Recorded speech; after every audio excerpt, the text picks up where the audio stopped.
الجيش المصري من اول ما اتوحد على ايد نعرمر، واحنا فينا جزء نوبي جوه مصر اصلا، اللي هم بيسموه نوبه التاسيتي او نوبه الواوات، اللي هم شمال الجندل الاول. من اول لحظه في مصر هم مكونين 3 مقاطعات في الجنوب المصري. مصر كانت فيها ما يقرب من 42 مقاطعه، 22 جنوبيين و20 شماليين. الثلاثه الاولانيين في الجنوب اللي هم كلهم حاليا في اسوان، جزيره الفنتين وادفو والكاب. الثلاثه دول كان فيهم نوبه عالي.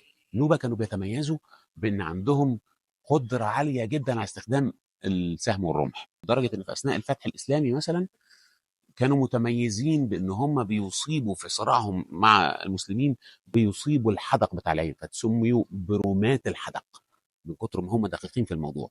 فمشهورين بده طول عمرهم، عشان حتى كلمه سيتي، تا سيتي يعني ارض القوس. عند المصري القديم تا ارض وسيتي القوس.